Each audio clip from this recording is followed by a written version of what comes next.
พวกที่ว่ามาปฏิบัติธรรมก็ต้องทำให้มันเต็มที่ของเจ้าของเองนั่นแหละ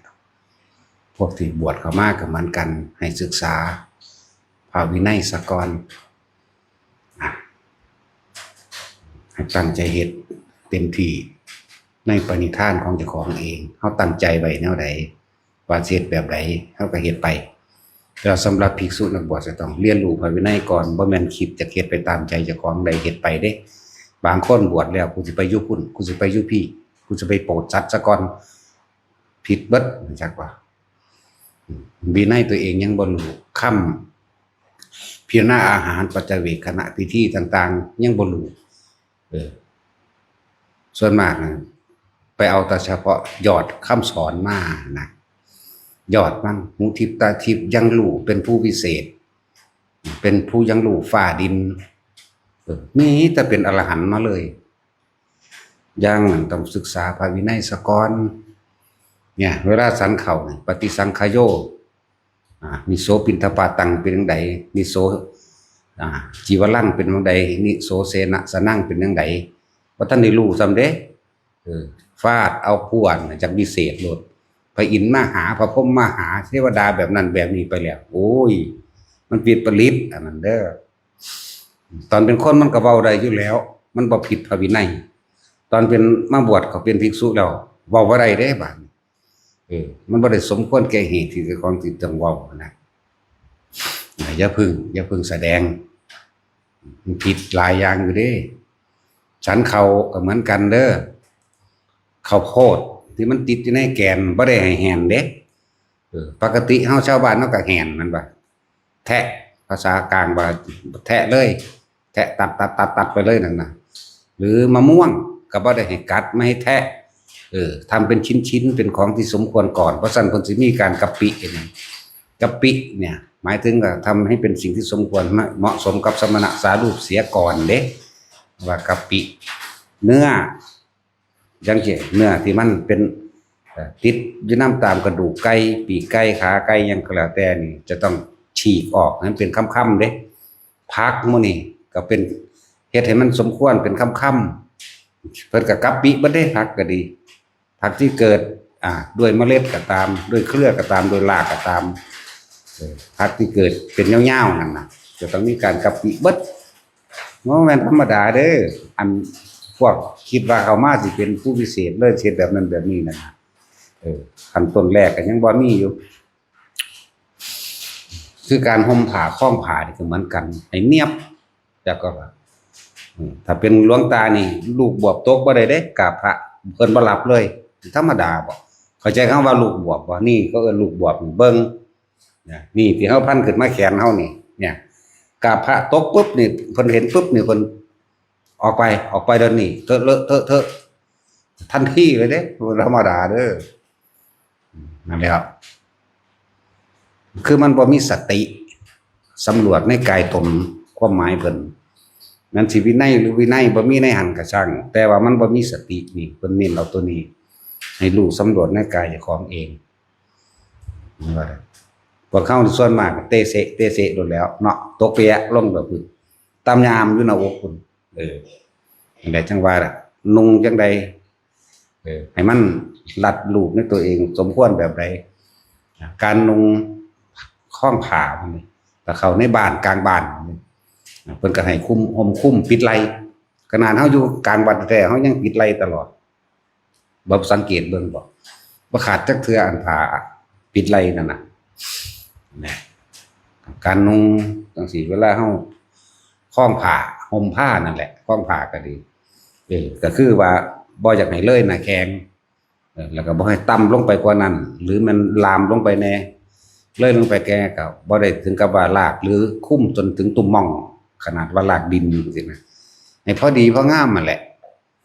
ที่เฮาไปเห็นเขาเฮ็ดเลยมาฮอดหัวเข่าหรือถึงหัวเข่าคือก็สร้างเขาแสดงว่าเขาบ่ศึกษาแสดงว่าเขาบ่ศึกษาพระวินัยเรื่องนี้เป็นเฉพาะตนเฮามาโลดแต่ว่าถ้าก็บอกอยู่ดอกนี้คือบอกอยู่เดี๋ยวนี้แหละคือแนะนำให้เดี๋ยวนี้แหละบทเข้ามาแล้วมันบ่ค่อยศึกษาดอกบ่ค่อยได้อ่านว่าสมควรแบบใดบ่สมควรแบบใด นั่นแหละมันเป็นเรื่องละเอียดคือหยังได้3,000 กว่าข้อเด้ถ้าสิเว้าเรื่องข้อบัญญัติต่างๆนะถ้าสิเว้าเรื่องเอาเฉพาะเน้นๆก็227จังซี่แหมบัดนี้มันมีข้อแยกย่อยออกไปอีกนะอย่างว่าเฮาเบิ่งบัดนี้ผู้อ่านหนังสือบ่ออกนี่ก็เบิ่งหมู่ตัวสิใส่ผ้ามันก็ต้องมีการอธิษฐานผ้ามาใส่ผ้าอันนี้ผ้าหยังผ้าอาบน้ำมันสื่อว่าจังใดก็ต้องว่าเด้ผ้าอาบน้ำผ้าจีวรผ้าสังฆาอธิษฐานบาทเห็นบ่เด้อส่วนมากคนสิมองข้ามจุดนี้เบิดมองข้ามพระวินัยเบิดสิเอาตั้งแต่บ่บรรลุโลดนะจังซั่นนั่นแหละเวลาเฮานุ่งสบงสิเพิ่นให้เหนือสะดือขึ้นมาคือ1ข้อมือจังซี่นะเหนือสะดือขึ้นมาบ่ให้เพิ่นไต่ลงไปเด้เหนือให้เหนือขึ้นมา1ข้อมือจังซี่แหละ เวลาอาบน้ำก็ให้ใส่ผ้าอาบน้ำเด้ถ้าเข้าพรรษาเพิ่นให้อธิษฐานเป็นผ้าอาบน้ำฝนถ้าออกพรรษาก็ต้องปัจจุทรามิหมายถึงอธิษฐานออกซะก่อนเมื่ออธิษฐานออกแล้วจังอธิษฐานเป็นผ้าบริวารบัดนี่ต่างหากเด้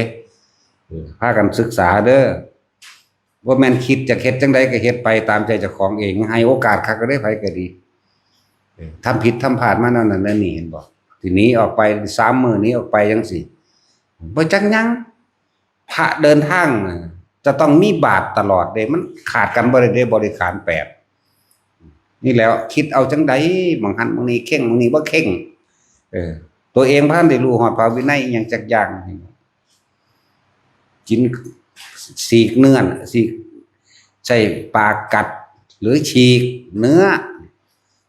สิเป็นเนื้องัวเนื้อควายหรือเนื้อติดกระดูกก็ตามไม่ให้ฉีกเด้ต้องใส่มือหยิกออกมา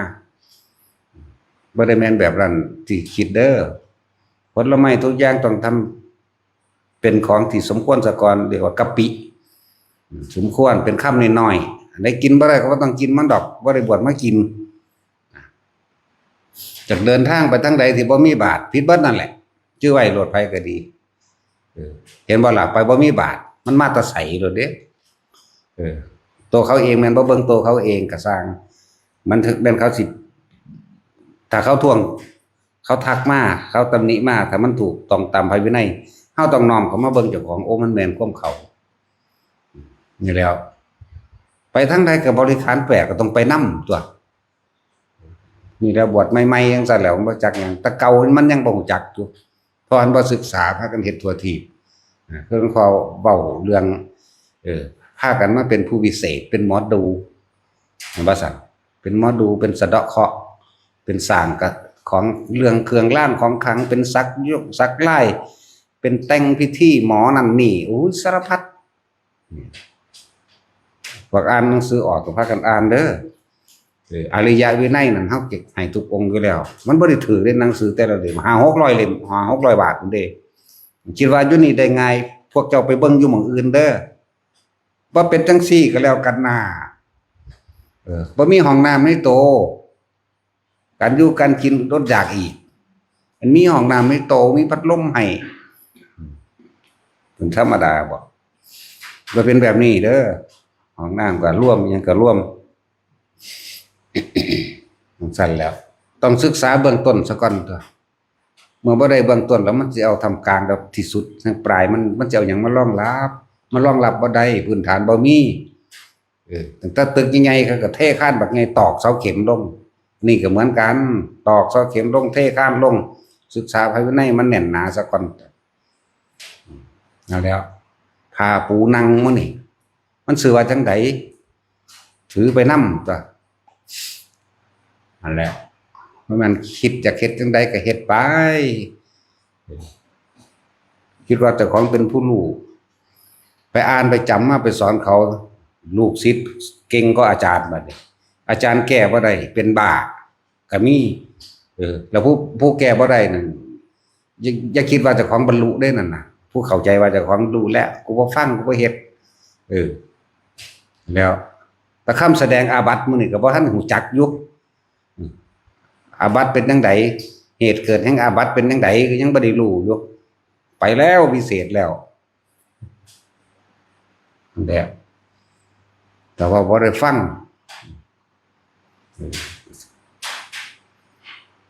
อ่านมั่งเดินจงกรมมั่งทำสมาธิทรงฌานเจริญฌานมั่งของตัวเองมั่งสลับกันไปสลับกันมาตัวคิดเอาแต่ยอดมันหลายมีที่ว่าเข่งก็ลองเบิ่งค่ะแม่พวกเจ้าว่าเฮ็ดไปตามนั้นใดมันสิอยู่ได้โดนบ่มันสิแนวใหม่กัดกลุ่มกันมาในใจของเจ้าของบ่พอปิบ่พอเดือนบ่พอ3 เดือน4 เดือนดอกใหม่ก็มาในตัวเองเป็นอึดอัดอีหยังก็แล้วก็สิเฮ็ดให้ตัวเองถูกบีบออกไปเองเด้เคยยินบ่ล่ะศีลบ่เสมอกันอยู่รวมกันบ่ได้มันบีบเอาเองดอกเฮาบ่ต้องเว้าหยังเฮาอยู่ซื่อๆโลดมาหลายก็เอาบุญให้เอาความดีให้แนะนำให้มาดีก็ดีให้ขึ้นอยู่กับตัวพวกเจ้าเองเบิดอยู่นี่แหละเว้ารวมเลยทั้งหมู่แม่ชีหรือผู้ที่มาปฏิบัติก็ตามหมู่นักบวชก็ตามนี่เว้ารวมแยกเอาตัวของไผของมันหมู่ภิกษุสงฆ์บวชเข้ามาแล้วก็เอาตามพระวินัยของเจ้าของจ้ะห่มผ้าก็บ่ทันได้เป็นอยู่อยากไปแสดงล่ะอีหยังก็ดีคุ้มผ้าก็เพิ่นได้เป็นเข้าในบ้านคุ้มแบบใดบิณฑบาตคุ้มแบบใดอยู่ในวัดคุ้มแบบใดไม่รู้ธรรมดาซื้อผ้าแต่อันแต่อย่างก็บ่รู้แสดงอาบัติเป็นหรือยังบ่รู้จักอันใดอรัญญวาสีข้ามาวาสีบ่รู้จักอรัญญวาสีคือพระป่าย่างหน่อยก็ต้องห่างจากบ้าน1 กิโลพระพวกนี้ผู้ใดก็เข้าใจว่าเป็นพระนักปฏิบัติพระป่าเฮาบ่อยากแยกหรอกว่าธรรมยุทธ์หรือมหานิกายบ่แยกแต่ว่าคนมันแยกนั่นแหละก็เลยต้องเว้าเพื่อเกิดความเข้าใจผู้ใดปรารถนาที่อยู่บ้านก็อยู่ไปก็เลยนี่อรัญญวาสีและข้ามาวาสีคามะแปลว่าบ้านผู้ใดปรารถนาที่อยู่บ้านก็อยู่แต่ว่าหลักทุดงควัตร13 ข้อมีเสมอกันขึ้นอยู่กับว่าเจ้าของสิปฏิบัติหรือบ่ปฏิบัติเฮาเลยบ่อยากแยกว่าเป็นธรรมยุทธ์หรือมหานิกายเป็นพุทธธรรมเดียวกันแต่ว่าพวกเจ้าบ่รู้เองบ่ถึงพุทธะเองบ่เข้าใจความจริงของชีวิตเรื่องอะไรบ่ถึงพุทธธรรมเองเพราะเจ้าของบ่เรียนรู้ปากยังขึ้นเห็นสวรรค์เห็นนรกปากยังขึ้นให้มันสมควรกับอายุของเจ้าของก่อนอายุพรรษาหรือขอวัดปฏิบัติจริงๆที่เจ้าของเป็นมาเพราะเอาความฝันมาเว้าเด้ที่เว้าเนี่ยบ่ได้แม่นความฝันที่เราเล่าหลวงพ่อเว้าจากเว้าคือคืนนี่บ่แม่นได้30 ปีแล้วได้แต่เฮ็ดมานี่บ่แม่นอยู่ซื่อๆซ้ำหนึ่งสิมาเว้าเด้ตาเห็นกันแจ้งๆคือเฮาเห็นคนนี่ได้จังเว้าซ้ำมันนั่งเคลิ้มไปนี่บ่เอามาเว้าจักเม็ดนั่นจังซั่นกระจอกกันพวกเคลิ้มไปนั่นมันฝันดอกนั่นอย่าเอาความฝันมากิงมาจังเห็นบ่ล่ะเฮาตาเห็นกันเดี๋ยวนี้เนี่ยนั่นแหละอย่าเพิ่งเป็นผู้วิเศษเป็นผู้หูทิพย์และตาทิพย์จะเพิ่งเป็นผู้ดลบันดาลว่าเน้นแน่บัดนี้เจ้าเฮ็ดบ่ได้เจ้าเป็นเอาเองดอก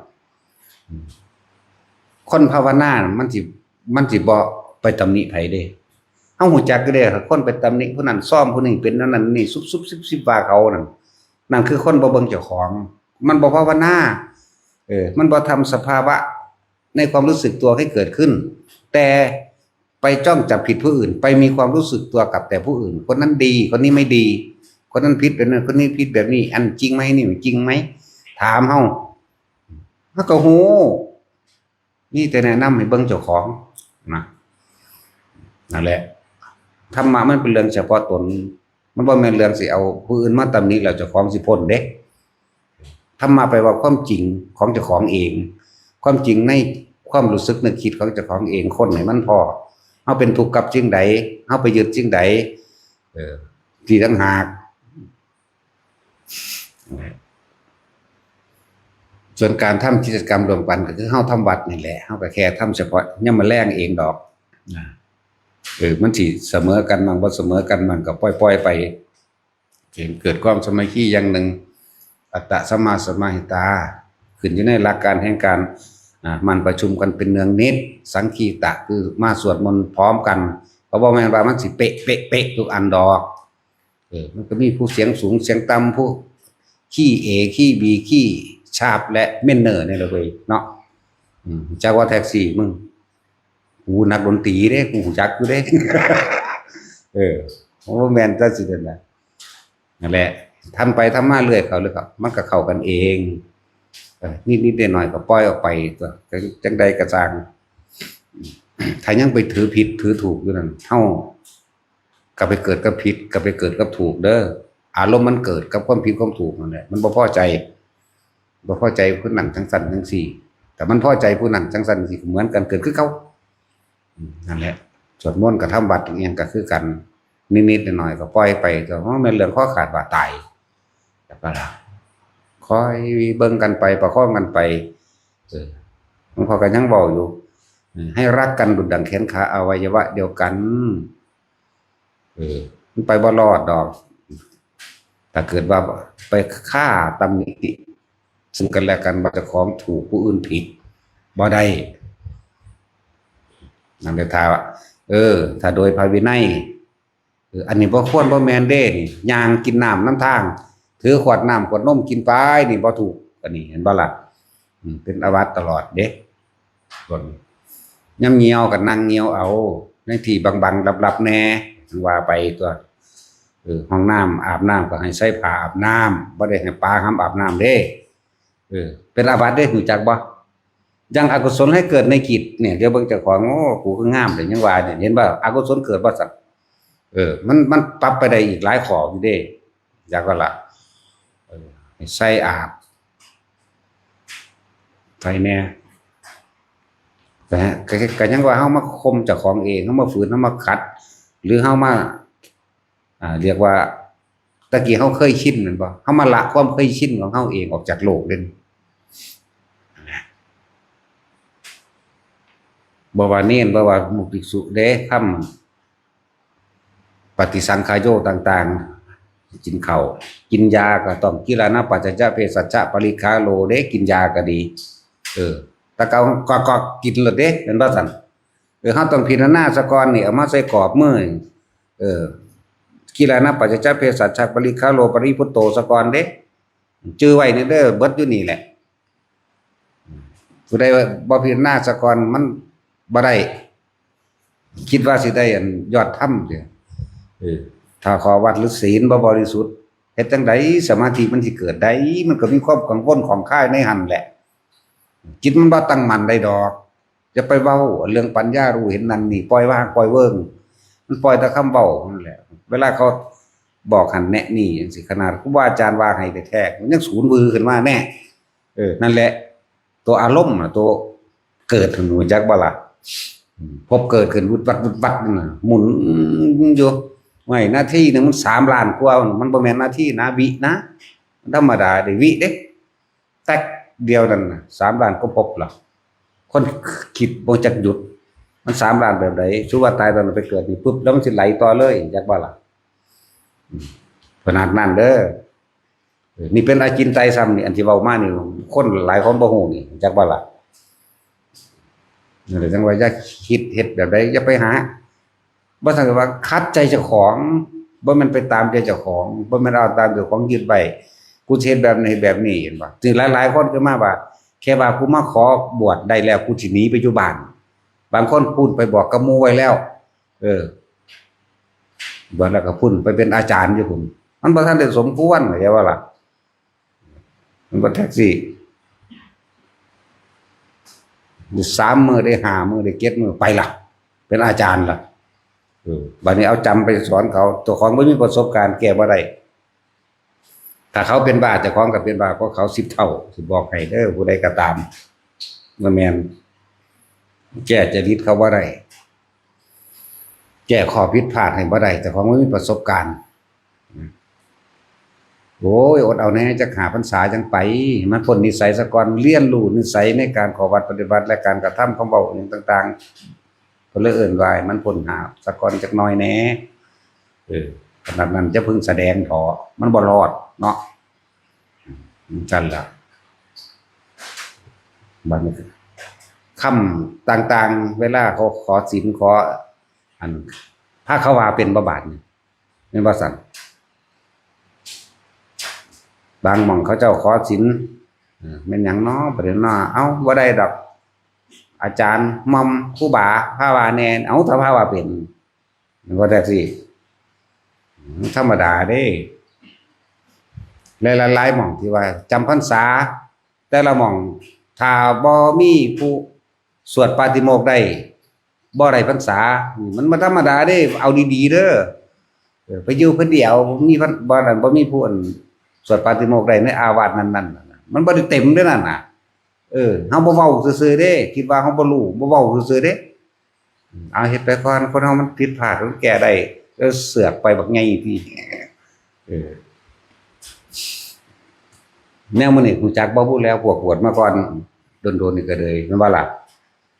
เอาว่าใดอย่างนั้นน่ะก็ต้องสวดปาฏิโมกข์ย่อใช่ป่ะนี่จึงจักได้ถ้าไม่ได้เลยนั่นคือบ่ได้เป็นหมันโมฆะเข้าใจว่าละบาดพวกเจ้าว่ามันสิสำนึงบ่อันพวกเจ้ามาฮอดวิเศษโลดนั่นแล้วคือจังมาหาเฮาเว้าเรื่องพระอินทร์มาหาพระพรหมมาหาเนี่ยแม่งบาดนี่ว่าคุณเว้าเรื่องตะเกิดจังซั่นแล้วโอ้ยเนาะหลอดบ่เนาะกูบาดนี่ว่าจะเพิ่งเว้าแนวจังซั่นมันหลอนตัวนั้นน่ะหลอนยาเห็นว่าคือเขาดึงดาวอย่างนั้นแหละเนาะเขามาแล้วมาเป็นผู้ใหม่ได้บาดนี้ต้องมาเรียนรู้วิสัยใหม่ผู้บวชก่อนเพิ่นก็ให้เป็นพีเป็นอาวุโสไปเด้อให้เคารพกันโดยวินัยเคารพกันผู้เพิ่นบวชก่อนแม้เพียงหน้าที่เดียวเพิ่นก็ต้องเป็นผู้เป็นพีจักว่าล่ะบ่แม่นเอาความเฒ่ามาใส่กันเด้ผู้ใดเฒ่าก็หมู่ผู้สีบ่คือว่าผู้สีกันเฒ่าก็เฮาก็บ่แม่นเด้ยังเป็นน้องอยู่เด้จักบ่นี่เว้าโดยพรรษาก็ดีผู้สีก็เป็นน้องเบิดล่ะอยู่นี่จักว่าล่ะมันพูดถึงอายุพรรษาเขาเจ้าเคารพนับถือกันตามพรรษาผู้ใดบวชก่อนก็เป็นพี่ผู้ใดบวชที่หลังก็ตามลำดับเป็นน้องนักสั่น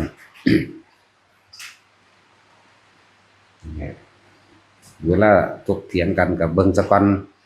โดยทาวาโดยพระวินัยคือเฮาตักเตือนกันโดยพระวินัยก็อย่างหนึ่งเด้ที่เห็นหลวงพ่อดาวคนนั้นดาวคนนี้โดยพระวินัยเด้คือภิกษุนักบวชพาเขาไปเฮ็ดตะกุดพาเขาไปสักไล่พาเขาไปลงหน้าท้องหน้าดาก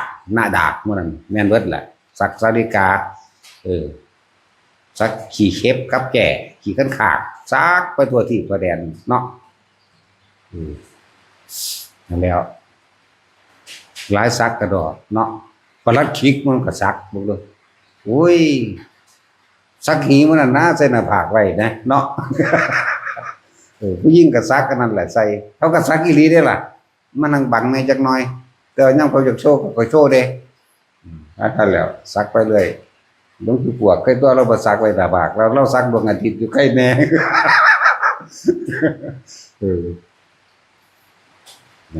อันนี้เกินไล่กับแก่ประวัติศาสตร์ก่อนมันเป็นกับแก่มันเลยว่าถิ่มไล่มันนั่งสร้างกับแก่ดิพอพวกนี้มันสร้างกับแก่แต่ว่ามันก็เป็นกับแก่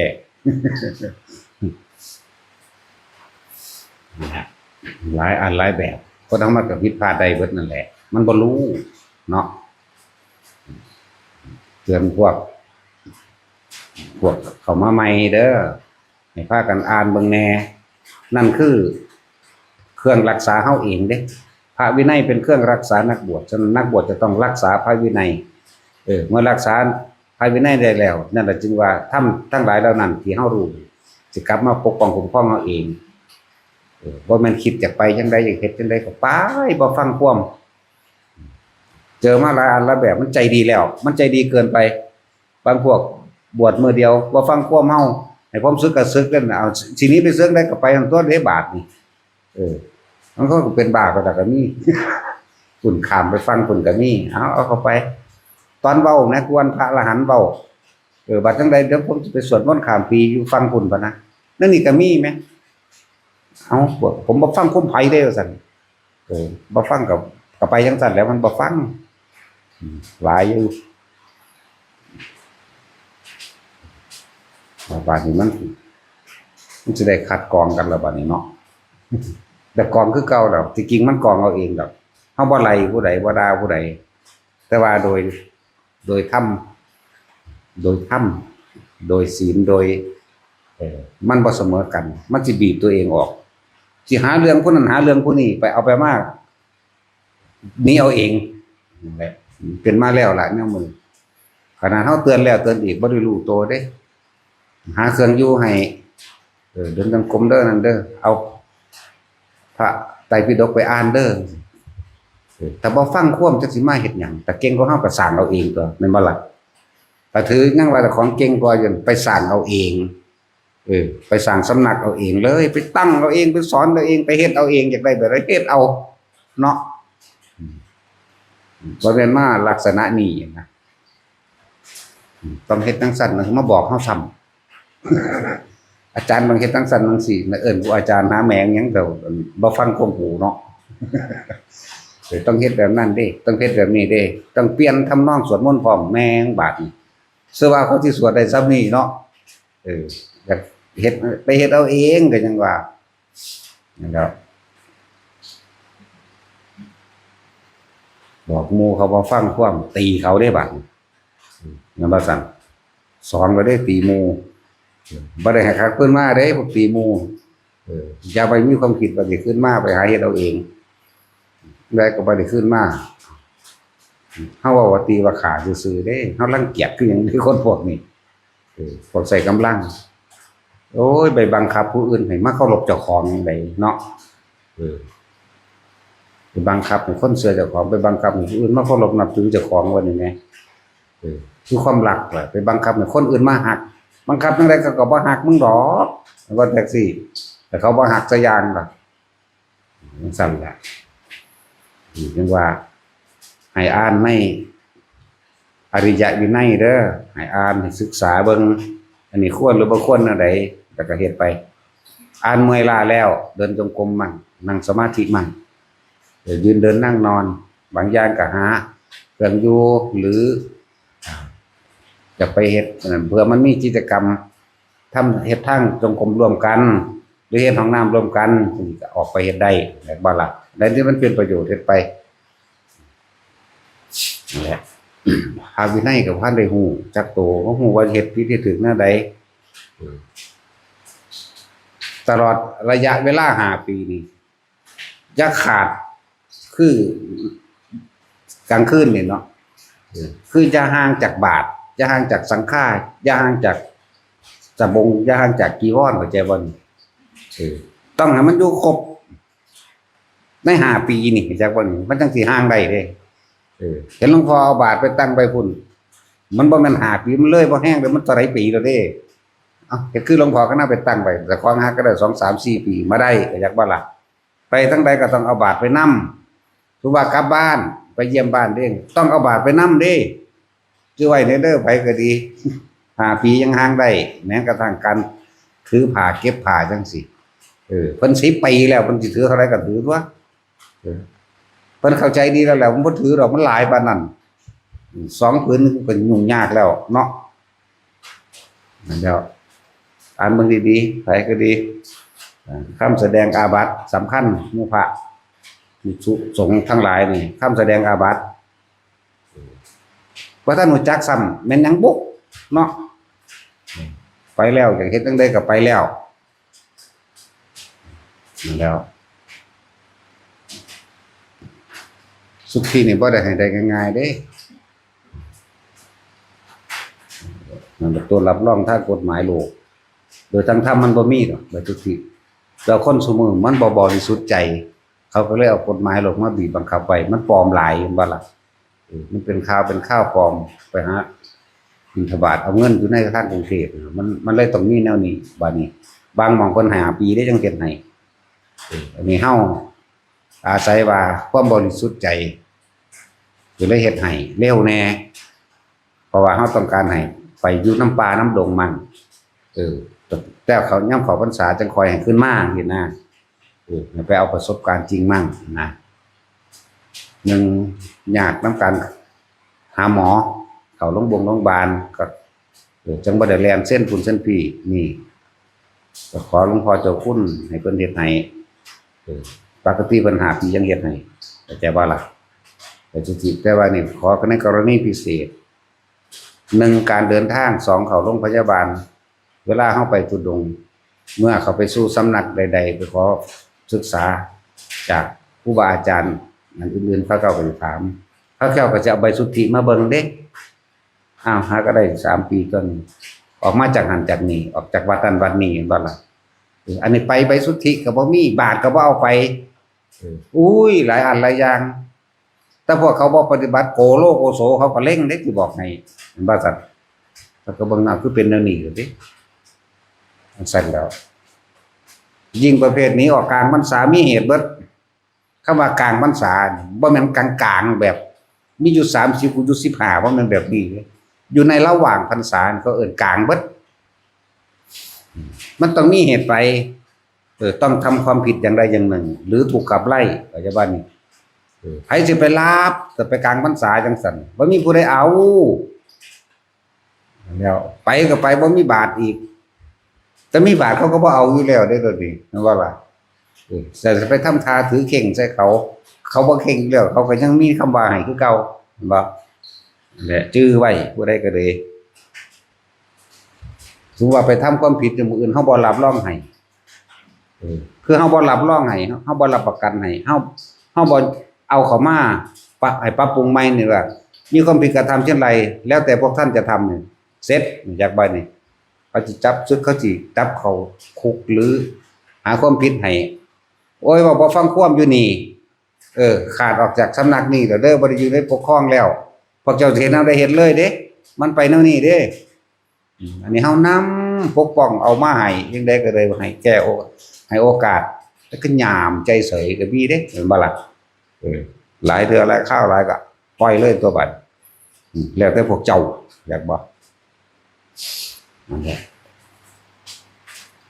เรียนรู้เอานิสัยสิ่งที่พึงกระทำให้เกิดความเคยชินเลยนิสัยชินกับอย่างชินกับพระวินัยนั่นแหละ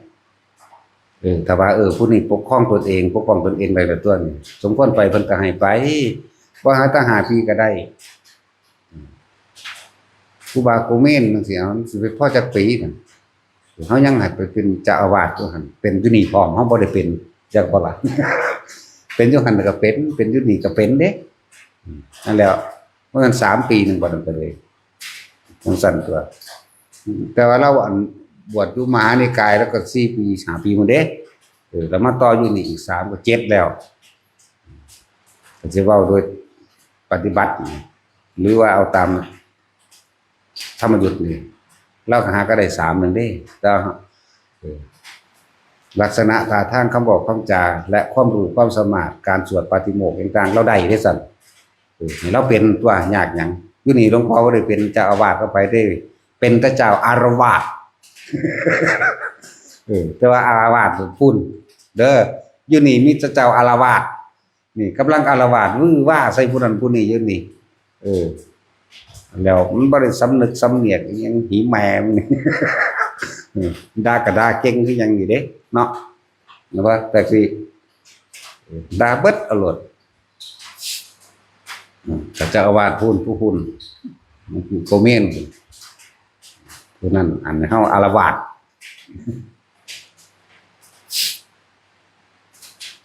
เดี๋ยวศึกษามันละเอียดซะก่อนถ้าอยากเข่งเอามึงสิเข่งซำใดตัวนี้เฮ็ดอันตุดงควัตร13ข้อได้เต็มเลยดิอุ้ยทั้งยอดเนาะเฮ็ดได้ตามแค่ตุดงควัตร13ข้อไปเรียนดีๆเด้อเรียนรู้ดีๆเด้อเป็นอรหันต์เลยเป็นบัดตายเป็นได้เลยอุ้ยมันติ่งขิงก็บ่ได้แหมเนาะแต่เฮาได้7 8อันนี่ก็อุ้ยบ่แฮงแล้วบ่ได้อยู่อันเดียวแต่ด่าคนก็ด่าคนตัวคนมันรู้เรื่องอยู่ด่าหมามันสิรู้เรื่องบ่แม่นบ่สัตว์ด่าเท่าใดมันก็เห่าคือเก่าเด้เพราะว่าหมามันบ่ฮู้จักว่าไผดีไผเลวเด้มันมีหน้าที่นั้นเนาะหน้าที่เห่าเด้ สั่นแล้วนักศึกษาเบิ่งเอาดีๆถ้าสิตั้งใจอีหลีเนี่ยมันอ่านบ่พอเดือนดอกซ้ำภาษาหนังสือ500-600 หน้านึงอุ้ยอ่านมื้อเดียวเท่านั้นแหละภาษาจังซั่นคือหลายคักก็ได้มื้อเดียวนี่ก็สิตั้งใจจริงๆมันไปหน้าได้ตอนเฮาเป็นเฮาอ่านอยู่นั่นมันว่างบ่ได้จังมันเป็นหยังจังดึงดูดเข้าคือหยังนี่เข้าใจพร้อมเด้เอาไปมาจนทองเอาเด้ตะกี้ทองได้เบิดเด้พระไตรปิฎกนี่ทองได้ฮอดหน้าฮอดบาดฮอดข้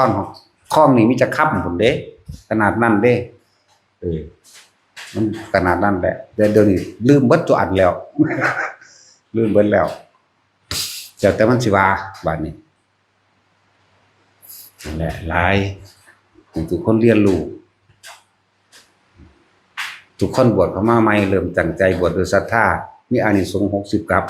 แต่พวกเจ้าสิทำลายที่พวกเจ้าบวชโดยศรัทธามาได้60 กับพวกเจ้าสิทำลายเหลือกับเดียวบ่หรือเจ้าสิทำลายเหลือเกินกับเด้อพวกเจ้าทำลายตัวเองต่างหากเด้อบ่ได้ทำลายผู้อื่นเด้ทำลายเจ้าของเด้ผิดหรือถูกตัวเองรับทั้งนั้นบุญหรือบาปตัวเองรับทั้งนั้นตัวเองสั่งทั้งนั้นตั้งใจในการศึกษา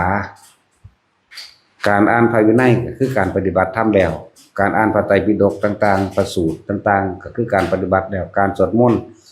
การสาธยายธรรมนี่คือเป็นการทรงจำคำสอนของพระพุทธเจ้าในทุกครั้งขณะที่เราสาธยายมีประโยชน์ทั้งนั้นเด้ประโยชน์ทั้งโลกทิพย์ประโยชน์ทั้งตนเองเด้จากบ่ล่ะบ่แม่นว่าบ่มีเด้ขนาดเฮาฝึกท่องเนี่ยเฮาฝึกท่องจังเฮาฝึกท่องอันธรรมจักรนี่เอวเมสุตังเอกังสัมมยังภักวาอยู่นี่มันนั่งมีโลดดอกอันผู้เขาได้ประโยชน์นำของบางอย่างบ่มีในตำราเฮาท่องมาได้มีผู้มารับรองให้ต่างหากเขาเกิดทันเฮาบ่ทันเขาบอกเลยว่าพระคุณเจ้าตรงตามที่พระศาสดาได้ตรัสไว้ทุกประการตรงตามที่สาธยายในของเก่าเลยเขาบอกจังซี่พุ่นเด้เนี่ยมันนั่งมีดอกทำไมแต่คนบริสุทธิ์ใจจริงๆกันทั้งบ่อดตายไปทั้งได้กระสร้างย่อมมีเครื่องปกป้องคุ้มครองตนเองคนมีบุญสยางคนตั้งใจสยางใจมันบริสุทธิ์ในการสร้างบุญสร้างบารมีสยางเทวดารักษาหลายนี่บ่เอิ้นพร้อมอยากบ่นี่เฮาบ่เคยเอิ้นว่าผู้ใดมารักษากูเด้อมิตรดาเนาะแม้ว่าแท็กซี่มันเคยว่าสาธุเด้อเทวดารักษากูมีบ่กูบ่มีเทื่อเด้บ่ต้องมายุ่งกับกูกูรักษาตัวเองได้โลดชูหันเอาตัวเองให้มันรอดอยู่เด้ขนาดพระอินทร์พระพรหมด้วยเนาะแล้วแต่หิแมงที่มาก็สร้างแมงเด้พุ่นแล้วพวกเจ้าอีหยังแต่ผีกองก้อยก็ยังย่านอยู่จักเพิ่นเห็นบ่เคยเห็นก็ย่านเด้คนเนาะว่าแน่คุยป่นกินถ้ามันได้หลายแน่ก็อ้อมก็ยังขึ้นไปถ้ามันได้หน่อยโตก็ป่นเอาใส่น้ำหลายๆพอกันจำนะตัดสินท่านบ่พอขาแมงเม่นกินบ่ท่านเพิ่นบ่เป็นตาแซ่บบ่ล่ะแต่นะโมอยู่จังเป็นตาแซ่บแนวกบน้อยพอดีดูอ่อนเด่นจังซั่นแล้วใส่น้ำหลายๆคนที่ไปทุดงค์หนาจะบอกให้ถ้าความบริสุทธิ์ใจศีลบ่บริสุทธิ์จริงๆตายเด้มีอยู่เด้แนวเฮ็ดนั่นน่ะเขาหังเบิ่งอยู่เด้กลิ่นศีลนี่อยู่ไสไหนก็สร้างหอมได้ตลอดหอมท่วนลมไปเลยเด้กลิ่นศีลบัดนี้กลิ่นนั่นกลิ่นความโลภมันก็เหม็นไปคือกันเด้จังว่าล่ะคนบ่มีเทวดาก็สิมาไกลคนบ่มีศีลเอิ้นก็ไปเอิ้นจนหัวขาดออกพุ่นเนาะเอิ้นจนคอแตกออกพุ่นมันสิมาอยู่บ่มันห่างเท่าใด100เท่าใดกิโลล่ะกูก็ลืมแล้วแท็กซี่มึงชื่อได้บ่160กิโลบ่บ่แม่นนะ 1,600 เนาะเขาห่างจากคนบ่มีศีลจักว่าล่ะกูก็ชื่อว่าได้แล้วล่ะบอกกูไม่ให้สูง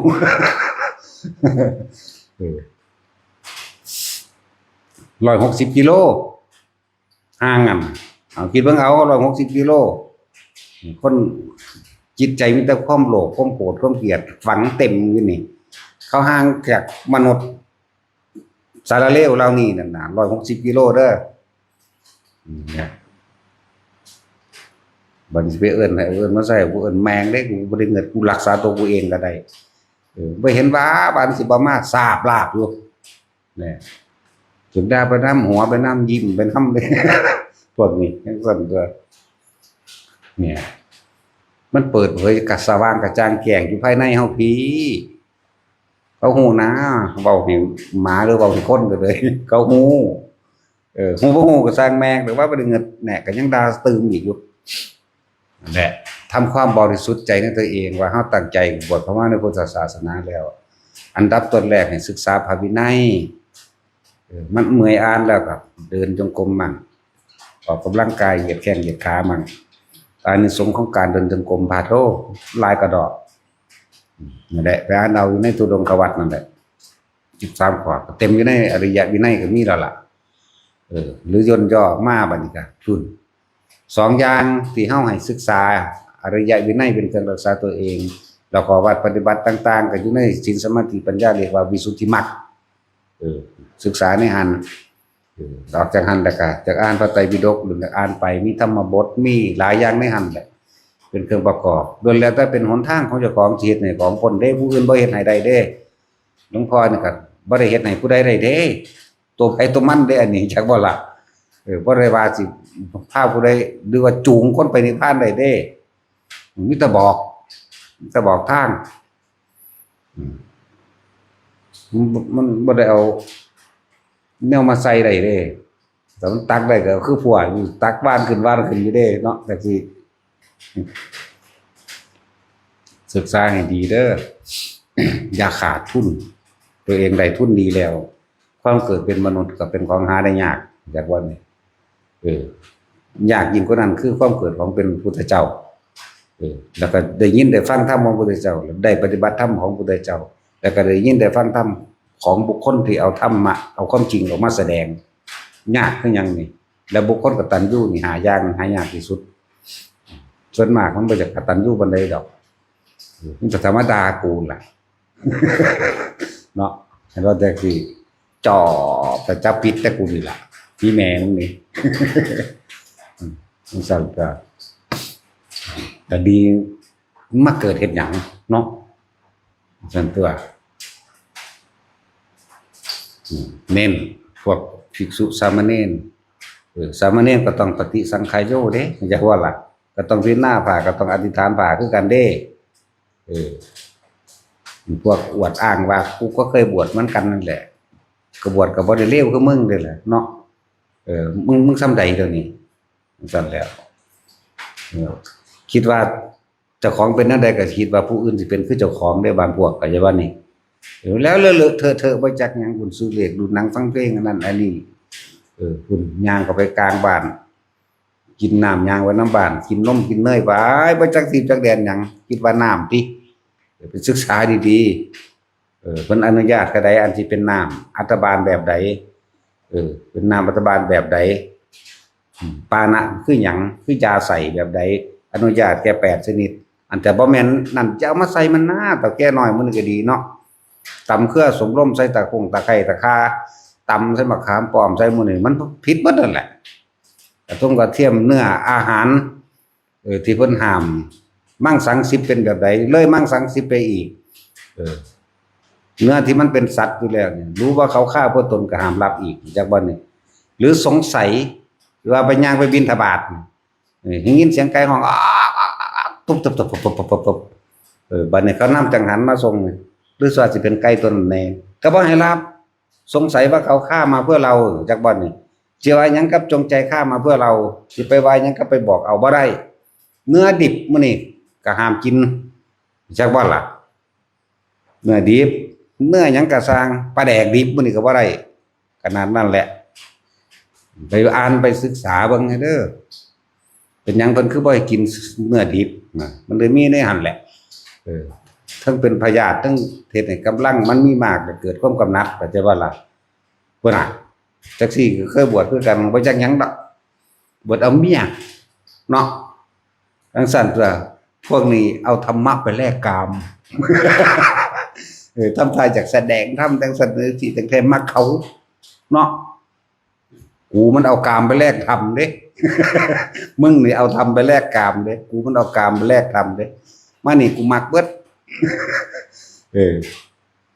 เวลาจีบกันเว้าอยู่บ่ที่จะพาน้องไปนิพพานว่าอยู่บ่เคยว่าจักเทื่อ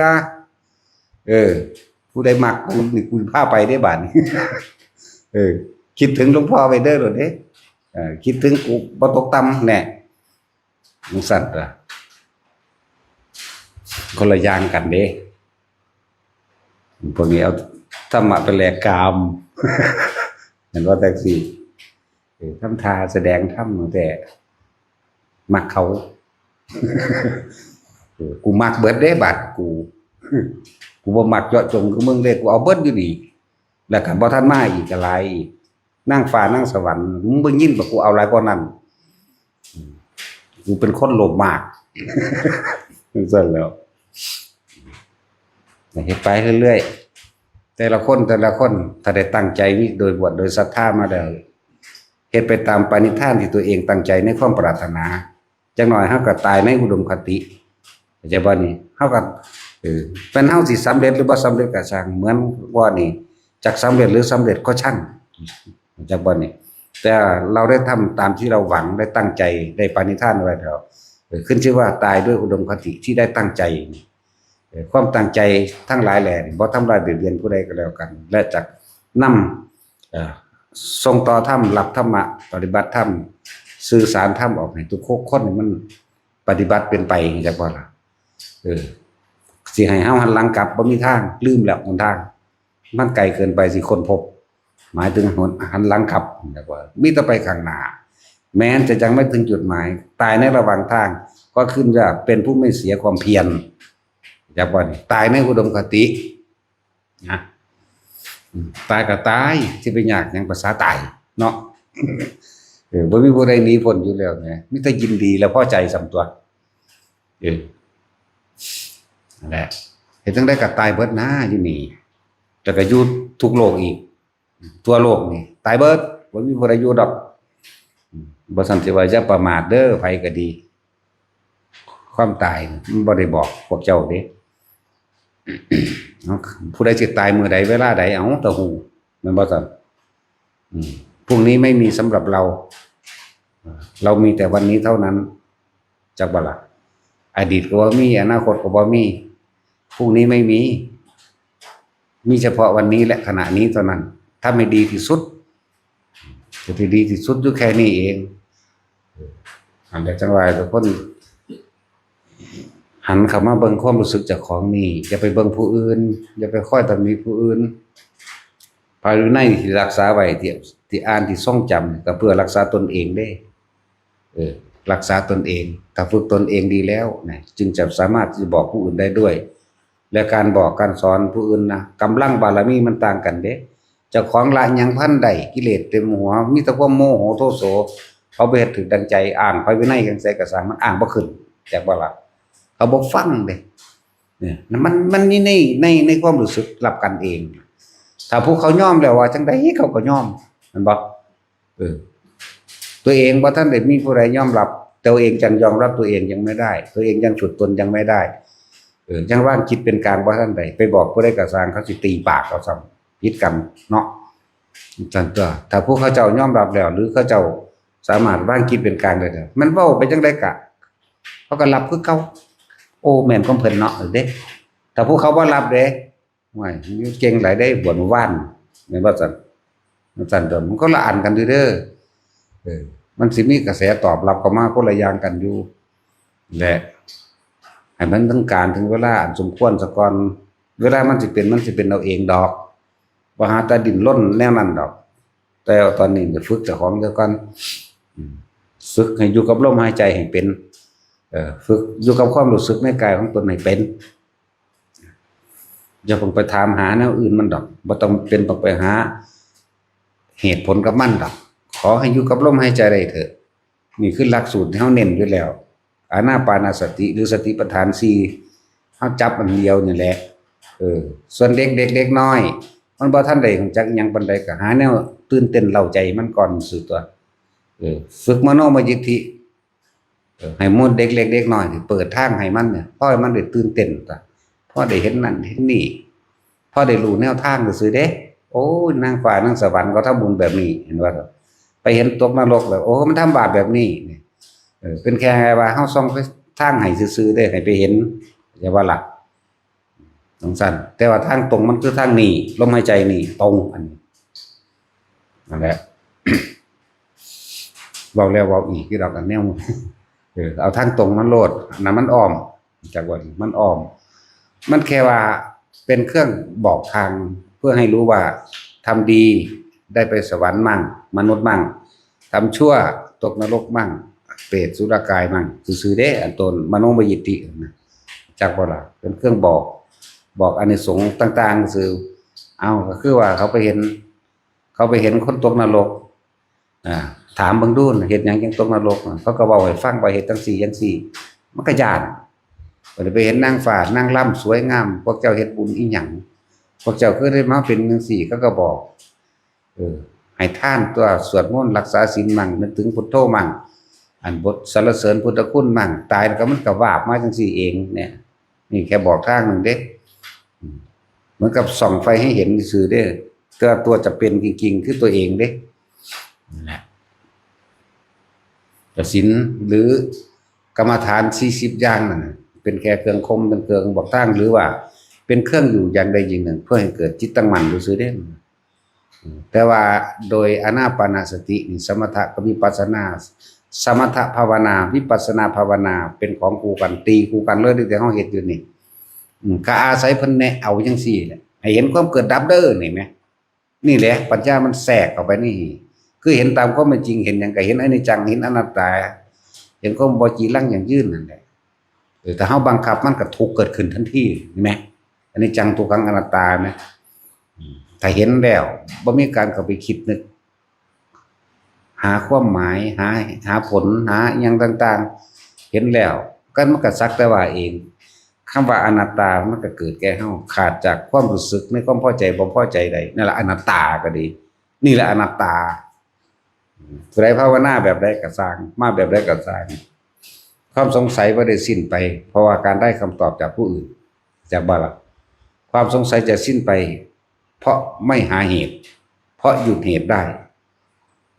คือมันต้องว่างจริงๆเด้บ่แม่นว่างโดยการคิดเปิ้นว่างแบบคิดสรุปลงเอาโดยการคาดคะเนดนเดาเด้แต่ยังสำคัญขนาดว่างยังสำคัญมันหมายว่าโอ้นี่บ่ความว่างคือเพิ่นว่าความว่างนั่นยังบ่ทันได้ว่างจักว่าล่ะขนาดนั้นพุ่นเด้ว่างจากสิ่งที่มีอยู่นี่เข้าใจบ่นี่โหมันแนวใดว่าว่างจากสิ่งที่มีอยู่แต่มึงว่างจากเสาไม้นี่บ่จักสิมึงว่างเป็นบ่มึงบ่คิดกับมันแม่นบ่ทั้งว่างแต่มึงคิดกับมันคือขี้ลายแต่นอนี่จังซี่ก็มาเฮ็ดมึงบ่ว่างเด้นั่นเนาะซั่นแหล้วพวกติดสงบติดความว่างนี่จะว่านี่อยากเป็นจังซี่อยากเป็นจังซี่จังว่านี่นั่นแหละขนาดความรู้จริงๆเฮายังบ่เอาไปยืนยันตัดสินกับไผเด้ต้องอย่างนี้เท่านั้นอย่างอื่นไม่ใช่บ่แม่นเด้เพียงแต่อุปมาอุไมยอุปโลกเว้าขึ้นมาเกิดความคลายสงสัยหรือให้เกิดแก่มีกำลังใจซื่อๆเด้บ่ล่ะบ่ได้ไปยืนยันตัดสินว่าจริงหรือบ่จริงเด้นั่นแหละอย่าเชื่อความเห็นของตนเองเด็ดขาดต้องละความเห็นต้องบ่มีการสรุปหยังบ่ให้สรุปเห็นก็เห็นไปหันได้ยินก็ได้ยินไปหันจักว่าล่ะจะไปใส่ความเห็นกับมันเด้อย่าเชื่อตัวเองเข้าใจบ่เข้าใจไหมนั่นแหละหมู่ภาวนาทั้งเบิดที่นี่ลมกับความรู้สึกอันที่เฮาใส่ศัพท์ของเฮาว่าอุณโลมอยู่แค่2อย่างนี้เกิดหยังขึ้นก็ช่างอย่าไปใส่ความเห็นอย่าไปเชื่อความเห็นตัวเองอย่าไปเชื่อความคิดตัวเองใช่บ่นี่อย่าไปเชื่อเด้มันคิดก็จะไปเชื่อมันคือจะไปคิดมันว่าจะบ่นี่พุ่นล่ะเว้ยก็ อธิบายมันปีนใส่ไก่เราได้หนึ่งจากวันนี้ อยู่กับลมหายใจนี่บางคนที่อยู่แค่พอกับลมได้ก็อยู่ในม้วนๆเดี๋ยวนี้ในหูดังนี่ในโพรงจมูกนี่เท่านั้นบางคนที่มันขึ้นมาระวังกลางหัวนุบนาบ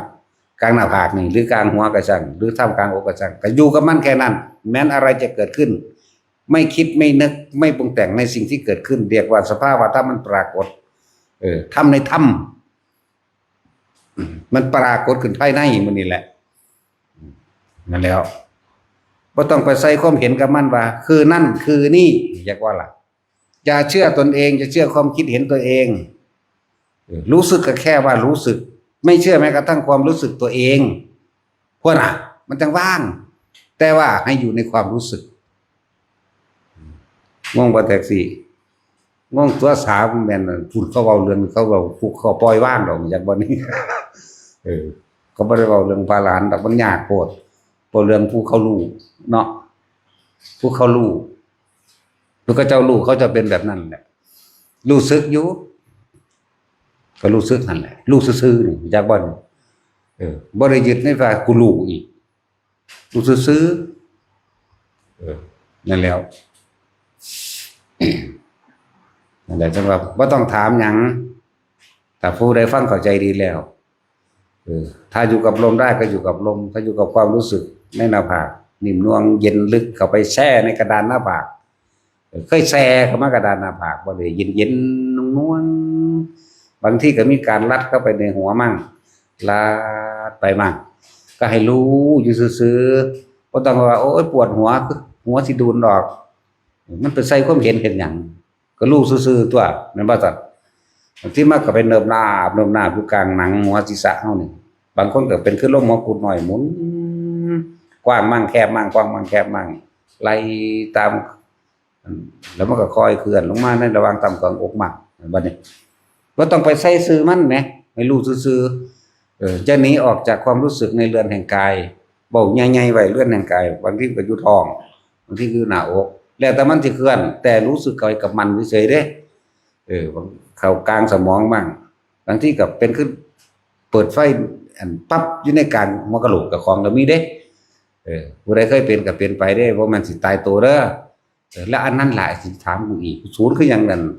เว้ากันละมื้อนี่เนาะ คืออะไรนะเนื้อกระตุกก็รู้ว่าเนื้อกระตุกเป็นดุจดังว่าเสี้ยนแทงปัวปาดเลียดาดก็ตามนิ้วมือปลายนิ้วมือหรือแข้งขาหรือหน้าอกแทงทางหลังเดียดมาสิกระสังให้รู้สึกอย่าไปใส่ซื่อคืออะไรจะไปสรุปความคิดเห็นแม้นกลิ่นเหม็นเน่าก็รู้ว่าเหม็นเน่าแต่ว่าจะไปใส่ความเห็นผีบ่ขนคิงลุกยุบหยาบวูบวาบเสียงหมาหอนเสียงฮือฮาฮาวีดประสาทว่าต้องไปใส่ซื่อมันยินซื่อโอ้ยเขามาขอบุญกูบ่อุทิศบุญก็น่าก็มีตะกี้เฮาแก้ให้ซื่อๆได้ว่าเพื่อความสบายใจจักว่าล่ะเขามาขอบุญตัวอุทิศบุญให้ซะนั่นบ่ซั่นบ่หาแต่ว่าหยังก็ได้คนเฮาส่วนมากมันกลัวเด้น่ะเข้าใจบ่นี่ที่มันไปคิดว่าผีคิดมันคิดว่าขอบุญมั่งกลัวเด้ก็เลยบอกไปจังซั่นแหละจริงๆบ่หาแต่อุทิศก็ได้มันก็ได้ของมันเองอยู่ในหั่นแหละนะจึงว่ามันมีมากมายหลากหลายตามคนฝึกใหม่เฮาก็แก้ให้แก้ให้สบายใจแก้ให้เพื่อผ่อนคลายออกซื่อๆเด้ผ่อนคลายออกจากความยึดมั่นถือมั่นว่านั่นคือผีว่านั่นคือกลิ่นผีนั่นคือเปรตนั่นคือเสียงเปรตเสียงดนตรีบรรเลงจากฝากฟ้าจากในภูเขาจากถ้ำเงื่อมผาต่างๆเสียงตีข้องตีกองเสียงเล่นดนตรีโบราณเสียงสีซ้อสีเซลนี่ก็หังยินซื่อๆซาจะไปสรุปมันว่าเป็นหยังดอกเป็นหยังกระช่างมันแต่เราไม่เป็นกับใครกับมันกับพ่อนะโอ้จะเชื่อแม้กระทั่งความรู้สึกตัวเองนี่หน้างงเลยเนาะแต่ก็รู้สึกเข้าใจว่าดิมันสั้นแล้วผู้ปล่อยว่างผู้เขารู้จากวันผู้เจ้ารู้เขาเจ้ารู้ซื่อๆเด้เขาจะบ่เอามายินตัดสินเด้แต่ว่าหลวงพ่อเน้นอยู่นี่ให้ทุกคนอยู่กับความรู้สึกเจ้าของ ผู้ที่รู้สึกหน่วงอยู่กลางหน้าผากก็อยู่อยู่หัวไปคือลมหัวกุดน้อยๆบางทีก็เย็นอ้อมไปหัวไปก็งอนเด้บางทีก็ไหลลงมาระหว่างตามกลางอก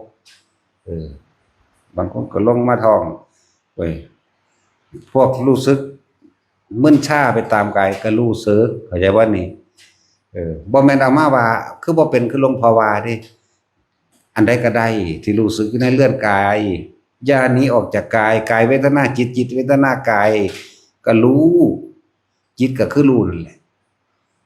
เวทนาคือรู้สึกเข้าใจบ่แต่ว่าบ่ได้เอาเวทนาพอใจไม่พอใจแบบนั้นเอาแค่รู้สึกก็ได้เข้าใจว่านี่กายเวทนาจิตจิตเวทนากายอย่าหนีออกจากเรือนกายแต่สภาวะต่างๆหรือที่มันว่าธรรมและในธรรมนั่นน่ะมันปรากฏขึ้นจากบ่ก็ให้รู้ซื่อๆบ่ให้ไปใส่ซื่อมันบ่ให้ไปสรุปความเห็นบ่ให้ไปสรุปความเห็นว่าคือนั่นคือนี่จากว่าล่ะบ่ให้ไปยืนยันตัดสินให้รู้นั่นแหละเพราะว่ามันเสือเจ้าของแล้วผู้ใดก็เที่ยวว่าเกิดอยู่นี่นะว่าแท็กซี่หรือมึงเชื่อว่าเป็นบาดเกิดมึงเสือความเห็นมึงได้นำเนาะละทุกความคิดเห็นจากบ่นี่ไม่มีความเห็นนั่นแหละเอาอย่างมาละแต่เบาลมหายใจนี่เอาหน้าลมนี่เอามือนี่แหละอยู่แค่นี้เหตุอยู่แค่นี้เหตุจนตายหมดละตายแล้วไม่ได้เกิดดอกแต่มันเหตุจังสีใดจะบ้านเลยจะว่าโดยหลักการอานาปานสติเนาะที่พระพุทธเจ้ายืนรับรองไว้จักสิกิ่งบ่กิ่งก็ยืนรับรองเพราะเขาก็อ่านมาเนาะผู้ใดทำให้บ่อยทำมากทำให้ชินทำให้เป็นดุจดังยานแล้วเนาะอย่างเร็ว7 มื้อเข้าใจว่านี่เป็นผู้มีสติต่อเนื่องสันตติต่อเนื่องไม่ขาดไม่วิ่นเห็นบ่นี่7 มื้อบัดนี้เฮามาสรุปเอาที่เนาะกูก็เฮ็ดบ่ได้ดอกกูเฮ็ดอยู่6 เดือนพุ่นจักบ่ล่ะ6 เดือนก็กลัวพุ่นเด้ที่แรกบ้า7 มื้อกูต้องเอานั่นก่อนหน้านั้นเป็นมาก่อนเบิดอันเห็นนั่นเห็นนี่หังเบาๆจักว่าอะไรเห็นนั่นเห็นนี่เห็นมาแต่เป็นเด็กน้อยพุ่นเห็นผีเห็นเปรตไม่เห็นมาแต่พุ่นประสินต่างๆได้มาแต่เป็นเด็กน้อย3 ปีมั้งหรือ2ก็กลัวนั่นแหละ3 ปีนี่แหละไปนอนเมดอยู่ซ่านน้ำบ่รู้จักได้ว่ามันคือหยังแต่ว่าเฮ็ดได้เป็นมุ่งหญ้ากับหลวงปู่เพิ่นมุ่งไผหญ้าฮ้อนเนาะล่ะฝนตกคือสิดีเนาะทางนี้มันคิดดอกเห็นบ่นี่มันคิดเป็นฝนตกอีหลีมั้ยมันเกิดขึ้นมาเอาเองได้ตอนนั้นเป็นประกายพึกระยิบระยับเกิดขึ้นมาแล้วว่าฝนตกมันก็ตกอีหลีมั้ยแต่ของก็นั่งหลบฝนแต่ของเด้แต่ว่าบ่ฮู้จักเข้าใจบ่นี่หลวงปู่บนมุ่งหญ้าเสยพุ่นมันฮู้จักอยู่เฮาสิรู้เรื่องหยังนี่มันเป็นมาแต่พุ่น3 ปีไปประมาณนั้นแหละนั่นแหละมันก็เป็นจังซั่นแหละแต่ว่าเฮาบ่ฮู้จักว่ามันคือหยังโดยซ้ำหลายอันหลายแบบ อยู่คู่หนองไฟวัดนี่ตัวบักใหญ่ๆเขียวๆนั่นซ้ำเสาใหญ่ก็ทั้งสีบักทั้งแดงแท็กซี่ทั้งแดงน้ำมัน200 ลิตรเห็นมั้ยมันพาดจากน้ำเนี่ยครึ่งนึงลงไปตรงหน้าคนหมดเด้เฮาก็เห็นเด้ซั่นน่ะมันจะเป็นตัวใสๆสิว่าสิมองทะลุก็บ่ทะลุดอกแต่มันเป็นตัวใสเขียวจะว่านี่คาดเอเลดอยู่นะก็เห็นได้ล่ะผู้อื่นก็เห็นแต่เขาสลบแต่เฮาบ่สลบเฮานี่เพ่งเลยเบิ่งแล้วถอยหลังเด้ผู้แล่นจำกันหาหลวงปู่หลวงปู่พระเฒ่าเนาะมาเบิ่งก็ดึงลากมาแล้วอยากว่าล่ะเพิ่นไปโรงเรียนแล้วน่าสิอยู่ป .4 หรือป .5 ล่ะแต่ว่าเพิ่นก็เก่งอยู่แต่ว่าเฮาแห้งเด้ดึงเพิ่นแล่นเลยแม่มาเบิ่งอย่างมันหนีแต่เสียงโอ้ยอยู่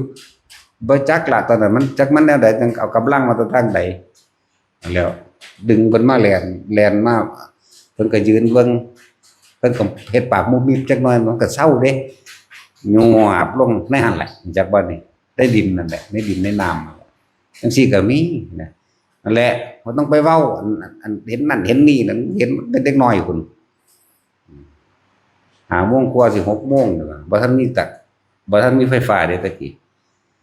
ที่เปรตอยู่อันคนบ้านเข้ามาแก้วรุ่นนี้รู้จักเบิดละรุ่นเกิดใหม่บ่จักแมงดังดอกเนาะเว้ยเนาะกับไผบ่แล้วกกสนใหญ่นั่นน่ะกกสนทะเลบ่มันก็เอิ้นสนหยังล่ะนั่นแหละมันเอาขาหอยกองลงมาดังเอียดอาดโปเป๊ะบูว่ามันเสือกเอาผมเรื่องอย่างเนี่ยเกี่ยวข้ออยู่สั่นบัดนี้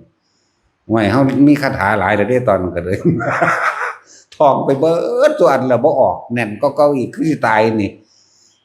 บางใดจังว่าไปพุทโธขึ้นปึ๋งทีเดียวเลยบัดนี้ดีดฟึดฟื้อขึ้นเลยเด้หม่ำไปหาหลวงปู่ได้บัดนี้ไปบักม่วง รู้จักบ่ล่ะเพิ่นเก็บนะเว้ยกินแต่ว่ามื้อนี้กินเข้าไปดอกสั่นแหละก็เลยว่าอย่าเพิ่งเว้าท้อพวกเฮาอยู่ในอันมื้อนี้บ่มาแนวใดก็เฮามันเอียนบ่แห้งกันล่ะเนาะว้ายก็เป็นไม่ธรรมดาบ่คุณลงไปหาเมืองบาดาลสู้เขาบ่ได้ดอกไปจับนมเขาจับหีเขาของแท้เด้อเว้ามานี่สู้เขาบ่ได้จังซี่แล้วมันมีแต่อยากฟาดอีนั่นอีนี่ไม่แต่อีงามๆแหมจังซั่นแล้วเดี๋ยวนี้ก็อยากฟาดคือเก่าหั่นแหละแต่ว่าบ่เอาหน่อยเด้เอาเบิด จังซั่นแล้วแต่พวกงามๆตัวพวกนางฟ้านางสวรรค์เนาะแต่นางนาคมันก็ยังงามอยู่สิไปว่าอีหยังบ่คือพวกเอ็นเฮ็ดพวกนี้ดอกพวกนี้เต็บเท่งถ้าพูดหน้าตองก็ได้ไล่ก้นเตะเสะหนังเหนียงข้อก็ยันๆเนาะแท็กซี่โอ้ยเนี่ยแท็กซี่มันเป็นตาครับคือขี้เกียจป่วย เฮิมๆ จังซั่นแหล้วโอ้ยอ้ายมันบ่มาเว้ยเมื่อนั้นเตะเสะอยู่ตุ่มยุมไปอยู่ ย่างก็เลยนั่นแหละหลายอย่างนะแต่ว่าถ้ารวมมาในการเอาลมหายใจเป็นที่ตั้งเป็นสะพานอธิบายเรื่องคำว่าฐานที่ตั้งแห่งจิตหรือคำว่าสมาธิแปลว่าจิตตั้งมั่นโดยอาศัยลมหายใจนี่แหละอยู่กับลมหายใจปัญหาจะเอาตัวใดเป็นฐานก็คือเอาความรู้สึกในกายเอาตรงกลางหน้าผากก่อนสิเอิ้นว่าอุณาโลมนั่น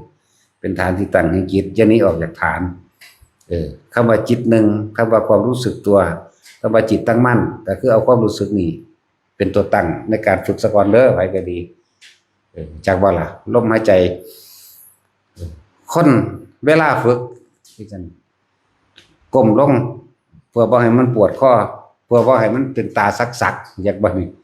บ่เมื่อยตาก้มลงจักหน่อยพอประมาณ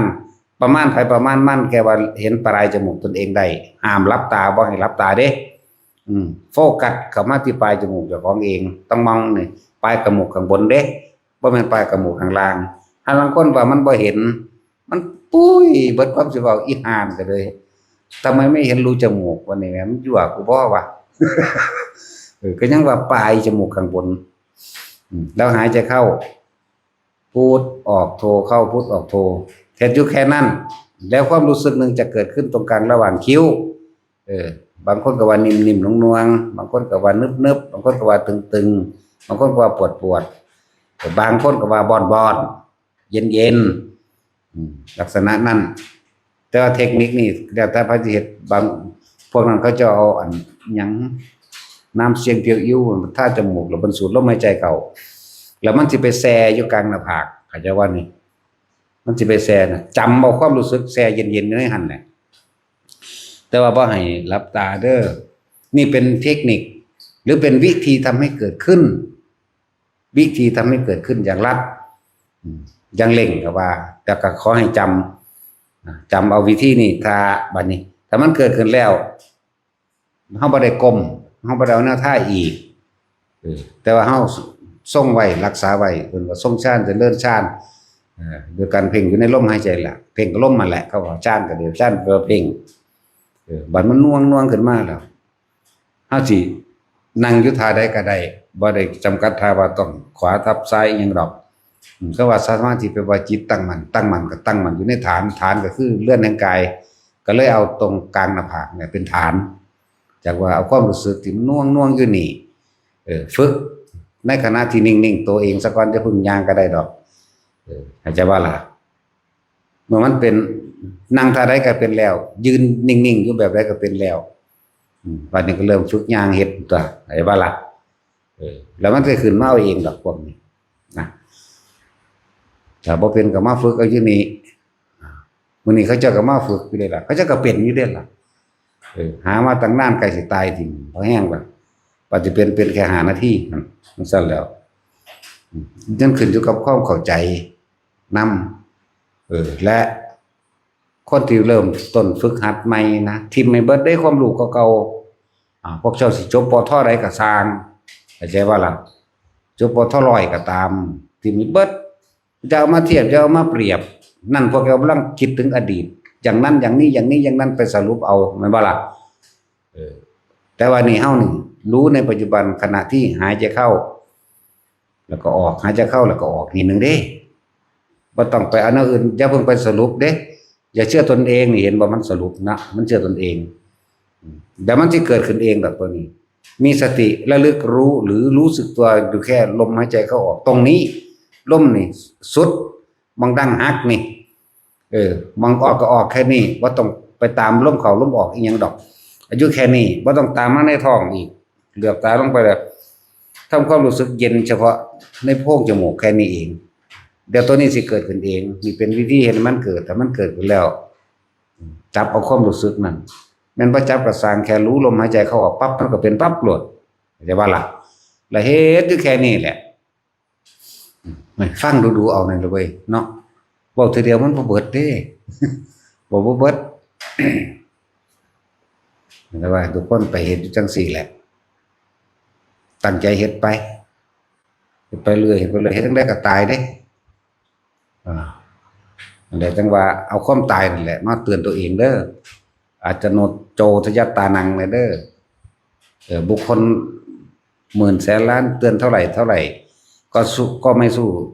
ตัวเองนั่นแหละเตือนตัวเองแม่นบ่ล่ะบุคคลที่สั่งสอนเพียงมากมายเพียงใดแต่ว่าถ้าตัวเองพร่ำสอนตัวเองนี่แหละจึงจะเห็นผลบ่ล่ะฟังมาบ่เฮ็ดจักเทื่อว่าเจ้าของเฮ็ดเป็นแล้วนั่นแหละเอิ้นว่าสอนตนในบ่ล่ะให้ทุกคนตั้งใจเฮ็ดไปตายนั่นแหละบ่ได้เฮ็ดไปเป็นหยังเด้ฝึกคิดสำนึกสำเนียกเสมอเด้อปฏิบัติทั้งหลายนี่ไม่ได้เป็นอะไรไม่ได้เพื่ออะไรไม่ได้เอาอะไรเข้าใจว่านี่บ่ได้เพื่อหยังบ่ได้เป็นหยังบ่เอาหยังอีกนี่แหละอยู่นี่แล้วก็เอาความตายมากระตุ้นเตือนตนเองแน่เฮาบ่ฮู้ว่าเฮาสิตายมื้ออื่นมื้อฮื้อเด้ก็เลยจึงบอกว่าพรุ่งนี้ไม่มีสำหรับเรามีแต่ปัจจุบันนี้และขณะนี้แค่เพียงลมหายใจนี้หรือความรู้สึกในกายอันนี้เท่านี้แหละมันสิสำเร็จหยังบ่สำเร็จก็หยังก็ช่างมันน่ะมันไปในอุดมคติแล้วเป็นไปตามศรัทธาเป็นไปตามปณิธานแล้วแม้นจะตายในระหว่างท่ามกลางทางจากบ่ก็ไม่เชื่อว่าเป็นผู้บ่เสียจากบ่เสียปณิธานที่ตัวเองตั้งไว้เสียหันล้ำกลับมันกลับบ่ได้หรอกตายอยู่ในลมหายใจโลดไปก็ดีคำว่าตายในลมหายใจมันสิมีแต่กับลมแล้วใจขาดนำใดบ่รู้เด้อย่างว่านี่มันบ่ได้สุดใจกายเด้เจ็บปวดมันก็บ่ได้สนใจเอามาคิดเด้จักบ่ล่ะเพราะว่ามันบ่เชื่อความคิดอยู่ตายซ้ำอย่างน้อยเป็นอนาคามีอย่างน้อยๆก็คือเป็นผู้ไม่กลับมาเกิดอีกเฮาบ่ให้เป็นดอกแต่ว่าจะบอกอย่างน้อยเป็นนี่เว้าให้ว่ามันคนเห็นอิหยังก็สร้างอยากได้เนาะอยากฮู้ผลอยากได้ผลน่ะก็เลยเว้าผลมันฟังแต่ว่าปฏิบัติจริงๆบ่ต้องเอาบ่ต้องเป็นจักบ่นี่ลมเข้าลมออกเท่านั้นแหละเกิดหยังขึ้นก็สร้างความสงสัยต่างๆให้ตัดทิ่มเด้มันโอ้ยมันข้ามนิวรณ์นึงเด้บ่ได้ยากเด้ข้ามความกังวลนึงเด้นั่นแหละพากันไปเอาเองตัวหมู่นี่อ่านหนังสืออยู่แล้ว กามฉันทะทีนมิทธะอุทธัจจะกุกุจจะนั่นบ่สั่นยังอีกละลืมละ วิกิกิจฉานั่นบ่สั่นปฏิฆะนั่นหาอย่างนี่มีความพอใจแค่ความสงบแต่บ่ต้องให้พอใจจะบ่ดีแค่รู้อยู่กับลมหายใจเขาออกเมื่อนั้นสิ่งนั้นสิ่งนี้เกิดขึ้นสงสัยว่าคืออะไรบ่ต้องไปสงสัยเอาแค่ว่าในลมพ่อเนี่ยหรืออุณหลมพ่องั้นที่ยังต่างๆจะเกิดขึ้นรู้อยู่กับมันเฉยๆเลยรู้อยู่กับมันสิ่งที่มันมีอยู่เป็นอยู่นั่นแหละในขณะนั้นแหละเพื่อไปหาสรุปเอาความเห็นไหมเมื่อไหร่ที่เฮาไปสรุปนั่นแหละเสื่อความคิดเจ้าของไปเกิดล่ะว้ายตั้งแต่ความรู้สึกยังไม่ให้เชื่อไหมเนาะโอ้เว้าเป็นตายากแท้บ่ยากดอกอยู่ในลมหายใจนั่นแหละเอาสมาทาน